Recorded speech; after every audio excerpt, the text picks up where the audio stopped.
एक बार आत्मा और शरीर दोनों में आपस में संबंध चल रहा था, बातचीत चल रही थी। शरीर बोला आत्मा से कि देखो मुझे, मैं कितना सुंदर हूँ, कितना बलवान हूँ और कितना आकर्षक हूँ, सब मेरी तरफ आकर्षित हो जाते हैं। आत्मा बोली कि तुम अपनी अपेक्षा मुझे सुंदर बनाओ, मुझे बलवान बनाओ, मुझे आकर्षक बनाओ, तो तुम खुद ही शाश्वत सौंदर्य से युक्त हो जाओगे। शरीर की समझ में नहीं आया, वो अपने आप की सुंदरता बढ़ाने में लगा रहा और वह आकर्षणों में फंस करके अपने जीवन को समाप्त करता रहा। शरीर आत्मा से विच्छेद का समय आ गया। अब शरीर को ज्ञात हुआ, क्योंकि आत्मा अलग हो गई और शरीर अलग हो गया। तब जाकर के शरीर को ज्ञात हुआ कि आत्मा को उसने अगर सुंदर बनाया होता, आत्मा को शक्ति दी होती, उसे आकर्षक बनाया होता, तो आज उसका स्वरूप भी निखर गया होता। चलते समय आत्मा बोली कि मैं तो जाती हूँ, ये तुम पहले से चेते होते और तुम्हें जो अधिकार मिले थे, उन अधिकारों का अगर तुमने आज सदुपयोग किया होता तो आज तुम महामानव कहलाते, लोगों की नज़रों में अमर हो जाते, सबकी नज़र में अमर हो जाते। लोग कहते कितना श्रेष्ठ व्यक्ति था, कितने श्रेष्ठ कार्य किए उसने। शरीर सुरधिनता रहा, आत्मा चली गई, आत्मा विदा हो गई नया शरीर पाने के लिए। सौंदर्य देखना है तो आत्मिक सौंदर्य को देखो।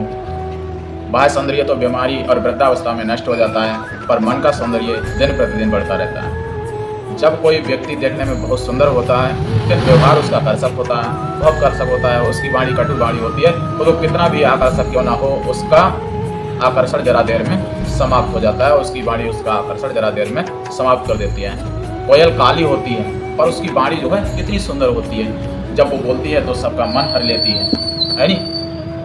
बगुला देखने में सुंदर होता है, पर उसकी चालाकी को देखकर सब उससे बगुला भगत कहते हैं, क्योंकि एक पैर पर वो भगत की भांति खड़ा रहता है और भगत की भांति खड़ा होकर के वह धोखे से मछलियों का शिकार करता है नहीं। इसी प्रकार सर्प भी बहुत सुंदर होता है, उसका बाह्य सौंदर्य किसको आकर्षित करता है, उसका कटा पानी नहीं मांगता है, इसलिए सब उससे दूर भागते हैं। अतः सुंदरता शरीर की नहीं, आत्मा की देखो। फूलों की सुगंध अग्नि की ऊष्मा की तरह आनंद तुम्हारे भीतर छुपा हुआ है। जिस तरह फूलों की खुशबू फूलों के अंदर होती है, उसके बाहर नहीं होती है, ऐसी अग्नि की जो ऊष्मा होती है, जो गर्माहट होती है, वो अग्नि के अंदर होती है, बाहर नहीं होती है। इसी तरह आनंद तो हमारे भीतर छुपा हुआ है, जरूरत है उसे खोजने की। अपने अंदर के आनंद को खोजें, पुष्पों की तरह खिलो और पुष्पों की तरह सुगंध हंसी और सबको बांटो। ऐसा ही बोध तुलसीदास जी की पत्नी ने, रत्नावली ने तुलसीदास जी को करवाया था।